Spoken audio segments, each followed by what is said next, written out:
పాష మైలారం ఫ్యాక్టరీని పరిశీలించిన సీఎం రేవంత్ రెడ్డి ప్రమాదానికి కారణంపై సమగ్ర నివేదిక ఇవ్వాలని ఆదేశం.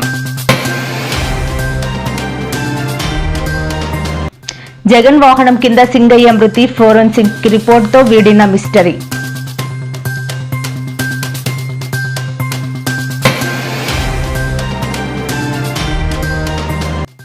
రెండు తెలుగు రాష్ట్రాలకు వర్ష సూచన, మరో 3 రోజులు భారీ వర్షాలు వెల్లడించిన ఐఎండీ.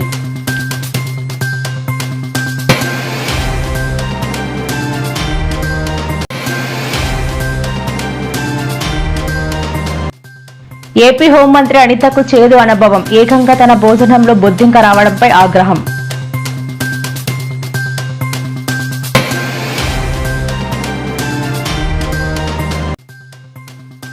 తెలంగాణ బీజేపీ అధ్యక్షుడిగా రామచంద్రరావు ఏకగ్రీవం, పదవులు శాశ్వతం కాదు అంటూ ఎంపీ పురంధేశ్వరి సంచలన వ్యాఖ్యలు.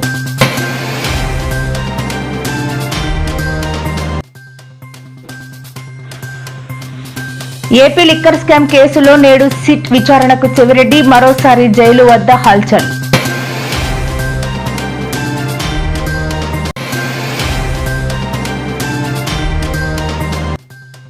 తాడేపల్లిలో వైఎస్ఆర్సీపీ యువజన విభాగంతో వైఎస్ జగన్ కీలక సమావేశం, రాజకీయంగా ఎన్ని ఇబ్బందులు వచ్చినా రాజీ పడలేదంటూ స్పష్టం.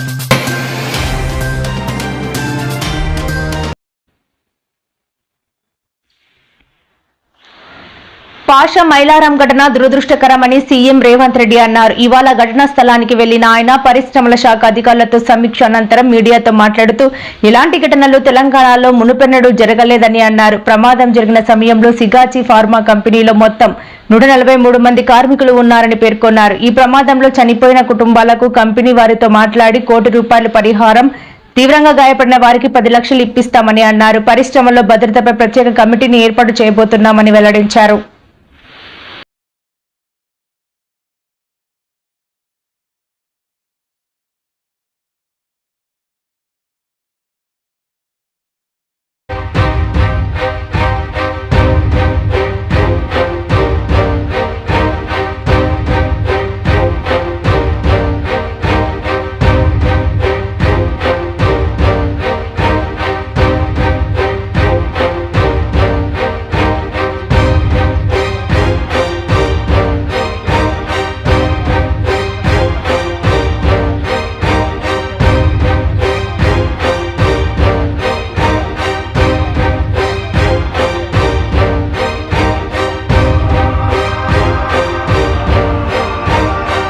యజమానులతో మాట్లాడి ప్రభుత్వం వైపు నుంచి సహకారం తీసుకొని వాళ్ళకి నష్టపరిహారం అందించడం జరుగుతుంది.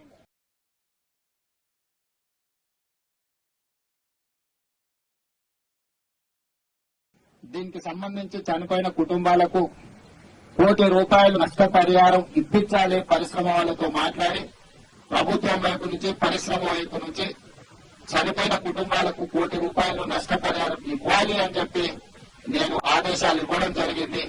ఆదేశాల ప్రకారం మా మంత్రులు పరిశ్రమ యజమానులతో మాట్లాడి ప్రభుత్వం వైపు నుంచి సహకారం తీసుకొని వాళ్ళకి నష్టపరిహారం అందించడం జరుగుతుంది. రాష్ట్ర వ్యాప్తంగా తీవ్ర సంచలనం సృష్టించిన దళితుడు సింగయ్య మృతి కేసు దర్యాప్తులో కీలక పురోగతి లభించింది. పల్నాడు జిల్లా పర్యటనలో మాజీ సీఎం వైఎస్ జగన్ కాన్వాయ్లోని వాహనం కింద పడి సింగయ్య మరణించినట్లు చూపుతున్న వీడియోలు అసలైనవేనని ఫోరెన్సిక్ నిపుణులు ధృవీకరించారు. ఈ వీడియోలను మార్ఫింగ్ చేస్తారని వైసీపీ నేతలు చేస్తున్న ఆరోపణల నేపథ్యంలో ఈ కేసులో ఫోరెన్సిక్ నివేదిక అత్యంత కీలకంగా మారింది. సోమవారం పోలీసులకు అందించిన ఈ రిపోర్టుతో కేసు విచారణలో నెలకొన్న అనుమానాలకు తెరపడింది. స్వార్థమే పుడమిపై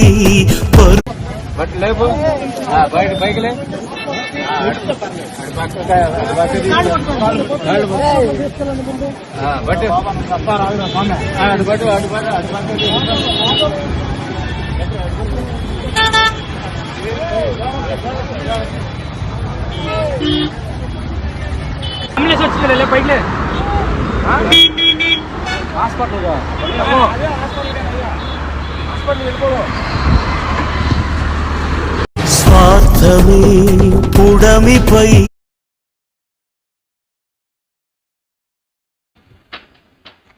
దేశంలో బీజేపీ పాలిత రాష్ట్రాల్లో ఎక్కడ పేదలకు సన్నబియ్యం ఇవ్వడం లేదని, కానీ తెలంగాణ రాష్ట్రంలో తమ ప్రభుత్వం సన్నబియ్యం పంపిణీ చేస్తోందని మంత్రి పొంగులేటి శ్రీనివాసరెడ్డి పేర్కొన్నారు. వరంగల్ జిల్లాలో పర్యటించారు. గత 10 ఏళ్లలో బీఆర్ఎస్ ప్రభుత్వం విద్యను నిర్వీర్యం చేసిందని విమర్శించారు. ముఖ్యమంత్రి రేవంత్ రెడ్డి విద్యకు పెద్దపీట వేశారని చెప్పారు. దేశంలో ఏ రాష్ట్రంలో అమలు చేయని విధంగా పేద వర్గాలకు రేషన్ షాపుల ద్వారా సన్నబియ్యం అందిస్తున్నామని తెలిపారు.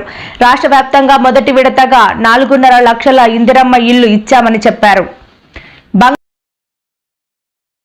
పెద్దలందరికీ నమస్కారం. నా పేరు రుద్రాక్ష పుష్ప, నకరకల్ మండలం తాటికల్ గ్రామం. మా ఇల్లు చూసి, మా పరిస్థితి చూసి మీకు ఇల్లు ఇస్తానని చెప్పడం జరిగింది. నాకు చాలా ఆనందంగా ఉంది. మాలాంటి పేదలను గుర్తించి ఇలాంటి పేదలకు పథకాలన్నీ అందాలని మాలాంటి వాళ్ళకి ఇవ్వడం చాలా గర్వంగా ఉంది.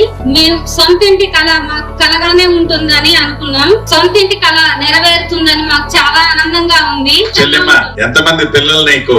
సార్ నాకు 2 అబ్బాయిలు సార్. ఎన్ని సంవత్సరాల నుంచి చూస్తున్నావు ఇందిరమ్మ ఇల్లు కోసం? ఎన్ని సంవత్సరాలు అంటే ఇక మా దాకా రాదనుకున్నాం సార్. అది పేదవాడు ప్రభుత్వం అంటే అదే చెల్లెమ్మ. ఈ ప్రభుత్వమే మళ్ళీ మళ్ళీ గెలవాలని, ఇలాంటి పేదలకే ఇలాంటి పథకాలన్నీ అందాలని తప్పకుండా మనస్ఫూర్తిగా కోరుకుంటూ ఈ ప్రభుత్వం ఇంకా ఇంకా ముందుకు సాగుతూ ఉండాలని కోరుకుంటున్నాం.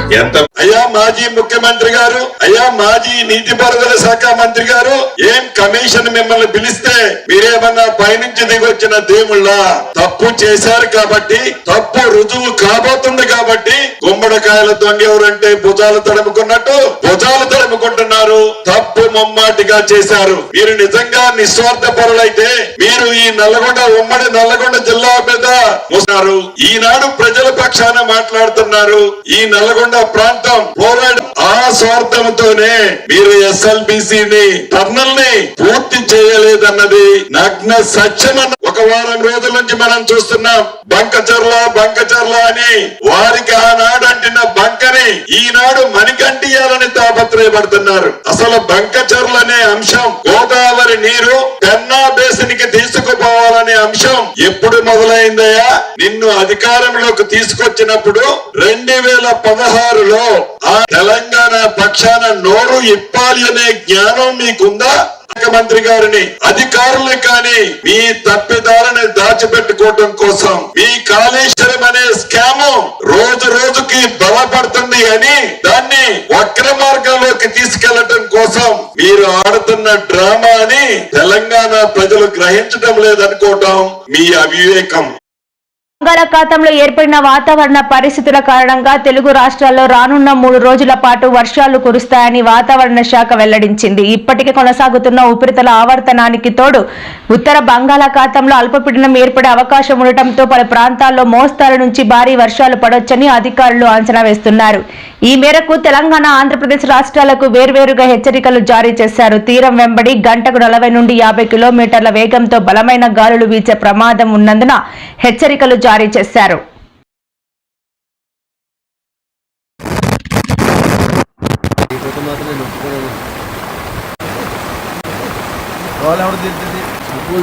కడతారు కదా ఇంటికి 10 ఇంటికి 15 రోజులకి 4 రోజులకి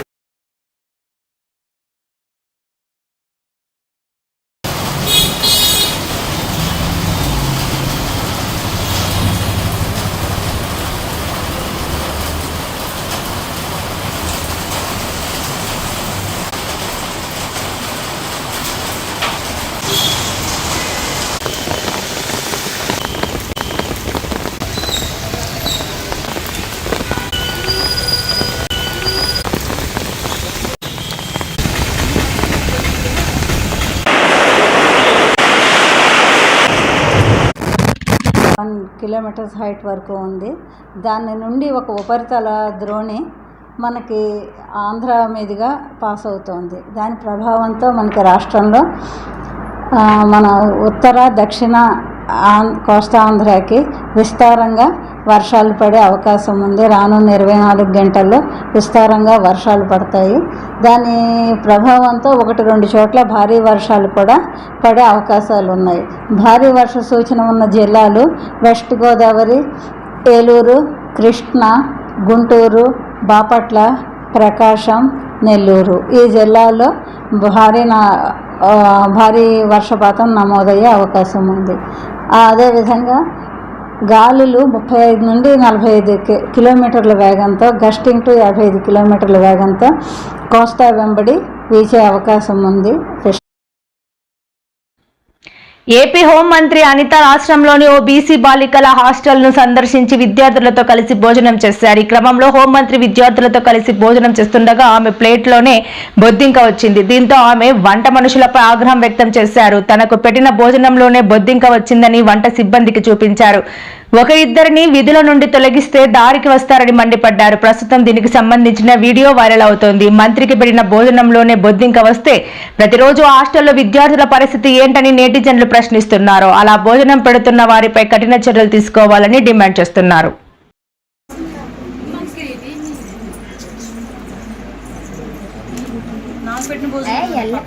భోజనం కూడా సరిగా లేదు.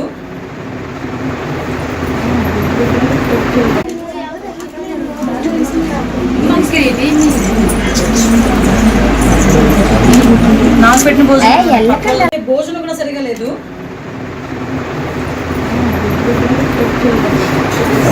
అది ఓపెన్ చేయి. ఆ రసం ఇప్పుడు నైట్కి ఏమి ఉండాలి అసలు? యాక్చువల్గా మామూలు మెనూ ప్రకారం మీ మెనూ షీట్ ఎక్కడ ఉంది? ఒకసారి గోడకు చూసి వస్తుంది. ఈరోజు మెనూ ఏంటి ఉదయం నుంచి? నువ్వేం చేసావని అడగలే, నీ మెనూ ఏంటి అని అడిగా. మెనూ ఇచ్చారు కదా గవర్నమెంట్, ఆ మెనూ ఏంటి అని అడుగుతున్నా.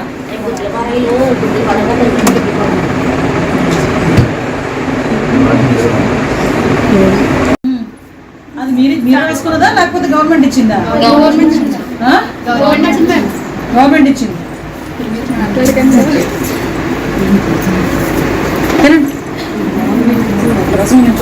వచ్చింది కోట్లే 7కి. నో అరగంట అయింది, ఆవిడ లేదు. కనుక్కోవడం ఏంటమ్మా? పనిష్మెంట్ కాల్ఫర్ చేయండి. సీసీ కెమెరాస్ లేవండి కనీసం గర్ల్స్ హాస్టల్ దగ్గర. మీరు ఇమీడియట్గా రేపు ఒకసారి వచ్చి విజిట్ చేసి సీసీ కెమెరాలు పెట్టించండి. ఇక్కడ మెనూ కూడా ఎగ్జాక్ట్గా వెళ్ళట్లేదు పిల్లలకి. ఎంక్వైరీ రాస్తున్నారు, ముందు ఎంక్వైరీ రిపోర్ట్ నాకు పంపించండి. ముందు ఆవిడ మీద డిసిప్లినరీ యాక్షన్ తీసుకోండి. 30 మంది, ఎంతమంది ఉన్నారమ్మా పిల్లలు? 44 మంది ఆడపిల్లలను వదిలేసి 5 గంటలకు వెళ్ళిపోయిందంటే ఇవిడ ఏమనుకుంటుంది?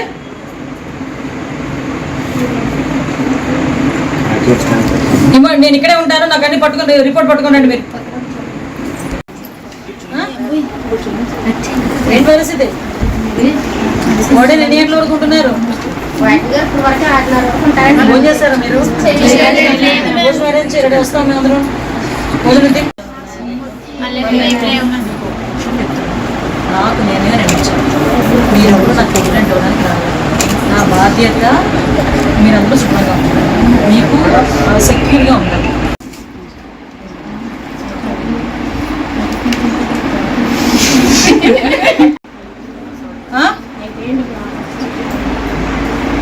అయిపోయి కాబట్టి మానేస్తున్నావు. గవర్నమెంట్ పెట్టమన్నదని పెట్టవు.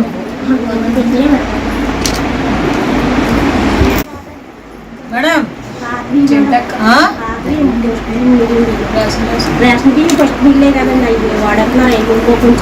అది వాడొద్దు. హాస్టల్స్ లో కూడా శనభయం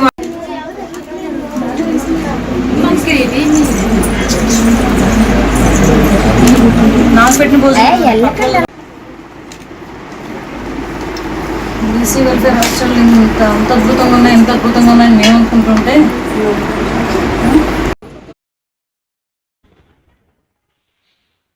బీజేపీలో చేరినప్పటి నుంచి పార్టీ తనను గౌరవిస్తూనే ఉందని రాజమండ్రి ఎంపీ దగ్గుబాటి పురంధేశ్వరి తెలిపారు. ఎంపీ పురంధేశ్వరి స్థానంలో ఆంధ్రప్రదేశ్ రాష్ట్ర బీజేపీ అధ్యక్షుడిగా మాజీ ఎమ్మెల్సీ మాధవ్ ఎన్నికయ్యారు. ఈ క్రమంలో ఆయనకు బీజేపీ నేతలు శుభాకాంక్షలు తెలిపారు. ఈ సందర్భంగా మాట్లాడుతూ 2013లో బీజేపీలోకి వచ్చినట్లు తెలిపారు. 2 ఏళ్లలో తనను ప్రోత్సహించిన వారికి, అలాగే తనను ప్రతిఘటించిన వారికి ఆమె ధన్యవాదాలు తెలియజేశారు. ఈ నేపథ్యంలో పదవులు శాశ్వతం కాదని నాకు తెలుసు అని ఆమె చెప్పారు. బండ సంజయ్ కిషన్ రెడ్డి మాట్లాడారు.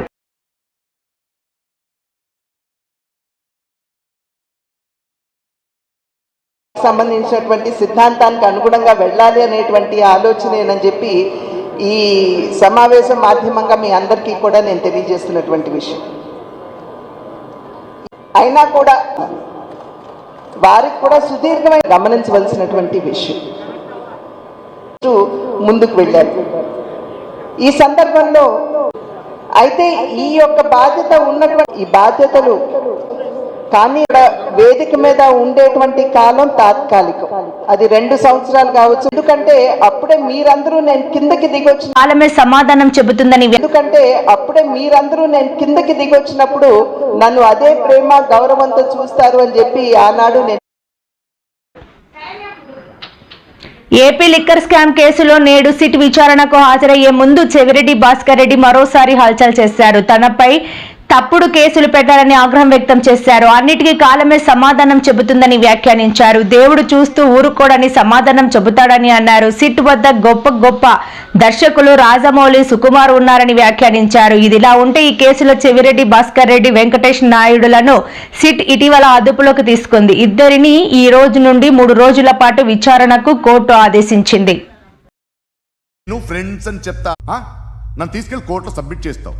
అక్కడ నేనేం చెప్తాను తెలుసా? మెగాస్టార్ చిరంజీవి నేను ఫ్రెండ్స్ అని చెప్తా. మీ రజనీకాంత్ ఋషికేష్ తో సన్యాసులతో తిరుగుతుంటాడే, అది అబద్ధం. ఆయన దుబాయ్ లో నాతో ఉంటాడు అని చెప్తా. నాకు వాళ్ళకి ఏ సంబంధం లేదు.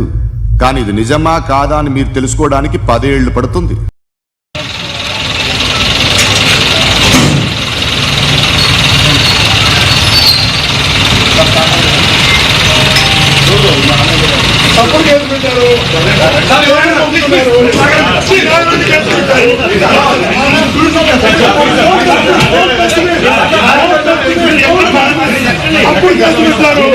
అన్యాయంగా జైలు పంపుతున్నారు.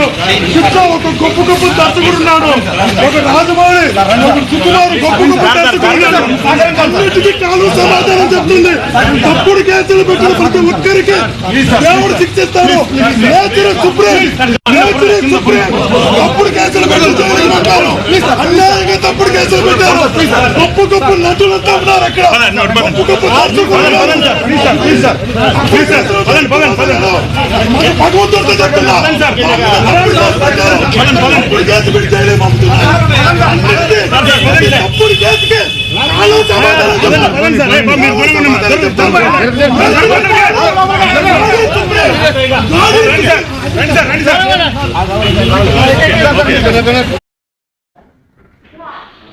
తెలంగాణ రాజకీయాల్లో మరో బిగ్ ట్విస్ట్ చోటు చేసుకుంది. గోషామహల్ బీజేపీ ఎమ్మెల్యే రాజాసింగ్ మరో సంచలన నిర్ణయం తీసుకున్నారు. బీజేపీ సభ్యత్వానికి రాజీనామా చేశారు. రాజాసింగ్ కాగా నేడు జరిగిన బీజేపీ అధ్యక్ష పదవి ఎన్నికల్లో పోటీ చేయడానికి నాంపల్లి బీజేపీ కార్యాలయానికి రాజాసింగ్ భారీ మద్దతుదారులతో చేరుకున్నారు. అయితే తన అనుచరులను బెదిరించారని, తాను ఇక పార్టీలో ఉండలేనని రాజీనామా చేస్తున్నానని అన్నారు. తెలంగాణలో బీజేపీ అధికారంలోకి రాకూడదని బీజేపీ పెద్దలు కోరుకుంటున్నారు. మిత్రులకు నమస్కారం. ఈరోజు రాజాసింగ్ గారు ఉదయం పార్టీ ఆఫీస్కు రావడం జరిగింది. రాష్ట్ర అధ్యక్ష ఎన్నికలకు నామినేషన్లు స్వీకరిస్తున్న సందర్భంగా వారు వచ్చి ఇక్కడ ఈ ఎన్నికల అధికారి ఎవరైతే ఉన్నారో శ్రీమతి శోభా కరందాజ్లే గారికి నామినేషన్ పత్రాన్ని ఇవ్వడం కొరకు వారు రావడం జరిగింది. వచ్చిన సమయంలో వారు రాష్ట్ర ఇన్ఛార్జ్ అయినటువంటి అభయ్ పటేల్ గారితో వారు మాట్లాడితే అభయ్ పటేల్ గారు చాలా స్పష్టంగా వారికి ఇది ప్రజాస్వామ్యబద్ధమైనటువంటి పార్టీ, ఈ పార్టీలో ఎవరైనా కూడా నామినేషన్ వేయవచ్చు, వెళ్ళి మీ నామినేషన్ మీరు దాఖలు చేయండి అని చెప్పారు. చెప్పిన తర్వాత వారు నామినేషన్ పత్రాన్ని తీసుకొని శోభా కరందాజ్లే గారి దగ్గరికి వెళ్లి వారి ఫామ్ ని సమర్పించే క్రమంలో ఏ నామినేషన్ పత్రమైనా కూడా ఎన్నికల నిబంధన ప్రకారం 10 మంది రాష్ట్ర కౌన్సిల్ సభ్యుల మద్దతుతోటి వారి సంతకాలతోటి నామినేషన్ పత్రం ఇస్తే మాత్రమే ఆ నామినేషన్ పత్రం అనేటువంటిది చెల్లుబాటు అవుతుంది. అయితే శోభా కరందాజ్లే గారు చాలా స్పష్టంగా చెప్పినారు, 10 మంది సభ్యులు లేని పక్షంలో మీ నామినేషన్ పత్రం చెల్లుబాటు కాదు, మీరు 10 మంది సభ్యులతోటి సంతకాలు చేయించి నామినేషన్ ని ఫైల్ చేయండి అని చెప్పారు. చెప్తే వారు బయటకు వచ్చి సంతకం చేయడానికి 10 మంది సభ్యులు లేకపోవడంతో వారు ఉల్టా పార్టీని బదనాం చేసుకుంటా, అబద్ధాలు చెప్పుకుంటా, పార్టీ వారికి నామినేషన్ వేసేటటువంటి అవకాశం లేదని చెప్పి అభాండాలు వేయడం జరుగుతోంది. ఇది ఇవాళ జరిగినటువంటి వాస్తవమైనటువంటి పరిస్థితి. వారు కిషన్ రెడ్డి గారికి వారి రాజీనామా పత్రాన్ని సమర్పించారు. వారి రాజీనామా పత్రాన్ని కిషన్ రెడ్డి గారికి ఇవ్వడం చేత కిషన్ రెడ్డి గారు జాతీయ అధ్యక్షుల వారికి వారి రాజీనామా పత్రాన్ని పంపిస్తున్నారు. ఎందుకంటే కిషన్ రెడ్డి గారికి ఒక మాట చెప్పి వస్తున్నా. కిషన్ రెడ్డి గారు, మీ చేతి నుంచే ఇవాళ భారతీయ జనతా పార్టీలో నేను జాయిన్ అయినా. నేను నా రాజీనామా మీ చేతికే ఇస్తున్నా, ప్లీజ్ మీరు యాక్సెప్ట్ చేయండి. ఆ రిజైన్ లెటర్లో కింద ఒక మ్యాటర్ ఇది కూడా రాసిన, కిషన్ రెడ్డి గారు పార్టీకి నేను రాజీనామా ఇస్తున్నాను, మీరు మీ లెటర్లో స్పీకర్ గారు కూడా పంపించేసేయండి. రాజా సింగ్ ఇప్పుడు పార్టీ సింబల్ నుంచి గెలిచిండు. రాజా సింగ్ ఇప్పుడు బీజేపీ ఎమ్మెల్యే కాదు, ఆయనకి సస్పెండ్ చేయనని స్పీకర్ కూడా ఒక లెటర్ రాసిస్తే నేను దానికి సపోర్ట్ చేస్తాను. ఎందుకంటే పార్టీ సింబల్తోని గెలిచిన తర్వాత పార్టీకి రిజైన్ ఇచ్చిన తర్వాత పార్టీలో అంటే పార్టీ బీజేపీ ఎమ్మెల్యే ఉండకూడదు కదా అని ఆ విధంగా ఒక లెటర్ మా కిషన్ రెడ్డి గారికి ఇచ్చి వచ్చినాను. కానీ ఎంత కష్టపడి ఇవాళ లేకపోతే రేపు బీజేపీ గవర్నమెంట్ తెలంగాణలో వస్తుంది అనుకున్నాం. తెలంగాణలో బీజేపీ రావద్దు అనేవాళ్ళు చాలా జమ అయిపోయినారు పెద్దలు. ఇప్పుడు వాళ్ళే అనుకోకపోతే మేము ఎంత కష్టపడి మా ఫ్యామిలీని రిక్స్ చేసిన తర్వాత ఇంత పని చేసిన తర్వాత లాభం మేము ఉండవు కదా. అందుకోసం అయ్యా మీ పార్టీకి దండం, మీకు దండం అని ఒక లవ్ లెటర్ ఇచ్చి వెళ్తున్నాం. జై శ్రీరామ్. కానీ ఎంత కష్టపడి ఇవాళ లేకపోతే రేపు బీజేపీ గవర్నమెంట్ తెలంగాణలో వస్తుంది అనుకున్నాం. కానీ దురదృష్టం ఏంటంటే తెలంగాణలో బీజేపీ రావద్దు అనేవాళ్ళు చాలా జమ అయిపోయినారు పెద్దలు. ఇప్పుడు వాళ్ళే అనుకోకపోతే మేము ఎంత కష్టపడి మా ఫ్యామిలీని రిక్స్ చేసిన తర్వాత ఇంత పని చేసిన తర్వాత లాభం మేము ఉండవు. వైసీపీ అధినేత మాజీ సీఎం జగన్ కీలక వ్యాఖ్యలు చేశారు. తాడేపల్లిలోని పార్టీ కేంద్ర కార్యాలయంలో వైసీపీ యువజన విభాగం ప్రతినిధులతో సమావేశమయ్యారు. ఈ భేటీలో యువజన విభాగం రాష్ట్ర కమిటీ సభ్యులు, యువజన విభాగం జిల్లా అసెంబ్లీ నియోజకవర్గాల్లో అధ్యక్షులు పాల్గొన్నారు. ఈ సందర్భంగా వైఎస్ జగన్ మాట్లాడుతూ ప్రజలకు నిరంతరం అందుబాటులో ఉండడం రాజకీయాల్లో ఎంతో ముఖ్యమని మాజీ సీఎం జగన్ అన్నారు. అందుకు సోషల్ మీడియాను విస్తృతంగా ఉపయోగించాలని వైసీపీ యువ విభాగానికి సూచించారు. ప్రజా వ్యతిరేక ప్రభుత్వాన్ని నిలదీయ యువతది కీలక పాత్ర అన్నారు. ప్రజా సేవే లక్ష్యంగా పనిచేయాలని సూచించారు. ఫోన్ అన్నది ఈ రోజు యుగంలో మీ దగ్గరున్న గన్ను ఈ రోజు యుగంలో, ఈ సోషల్ మీడియా యుగంలో మీ దగ్గరున్న ఏకైక వెపన్, ఏకైక గన్ను మీ ఫోను. ఆర్గనైజేషన్ పరంగా మీరు దాంట్లో ఎంపానల్ అయిపోయి ఉండాలి. మీతో పాటు మీరు క్రియేట్ చేసి ఆర్గనైజేషన్ గ్రామస్థాయి దాకా కూడా ఆ ఆర్గనైజేషన్లో పార్టీ కావాలి. ప్రతి ఒక్కరి చేతిలోనూ కూడా మీకు అన్యాయం జరిగితే ఆ అన్యాయం నాకు జరిగింది అని చెప్పి మీరు ఆ మాధ్యమంలో మీరు చెబితే ఆ మాధ్యమం ద్వారా పార్టీ హైకమాండ్ మా దాకా కూడా తెలియడమే కాకుండా రాష్ట్ర వ్యాప్తంగా ఉన్న మొత్తం వైఎస్ఆర్సీపీ శ్రేణులందరికీ కూడా ఈ మెసేజ్ వెళ్ళిపోవాలి.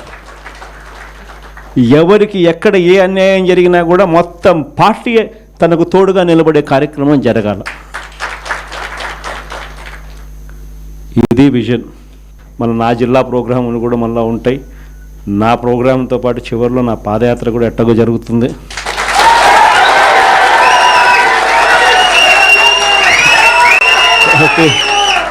కాబట్టి ఆ టైం వచ్చినప్పుడు ఇంకా మీతో ఇంకా ఎక్కువ మమేకమయ్యే పరిస్థితి ఉంటుంది. ఇంకా ఎక్కువ మీ జిల్లాలలో మీతో పాటు కలిసి ప్రయాణం చేసే పరిస్థితులు ఉంటాయి. ఆ కలిసి ప్రయాణం చేసే పరిస్థితిలో మిమ్మల్ని ప్రతి ఒక్కరిని పేరున పిలిచే పరిస్థితి కూడా ఖచ్చితంగా ఉంటుందని కూడా చెప్తాను.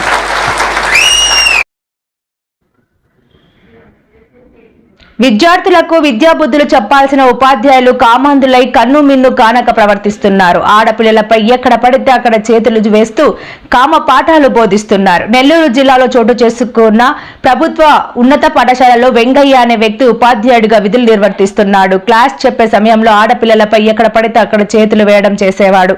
అసభ్యకర పదజాలంతో విద్యార్థులను దూషించేవాడు. దీంతో విసిగిపోయేసరి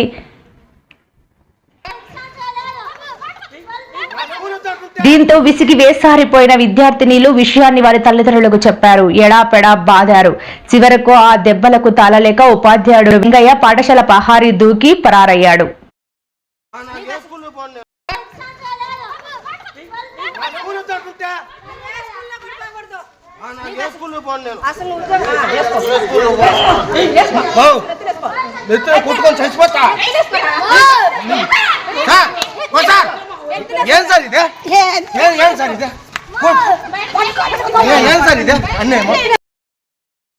తూర్పు బోయమడుగు పాఠశాలలో విద్యా కమిటీ నెంబర్ నేను.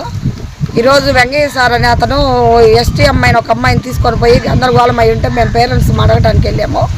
వెళ్తే మీ పాపం దేశపాలేదు సంతోషించండి అని మా మేము కలబడి మమ్మల్ని ఇనప రాడ్లు తీసుకొని పొడవ పోయేసరికి గ్రామస్తులందరూ గలబా చేశారు. అతను పరారయ్యాడు.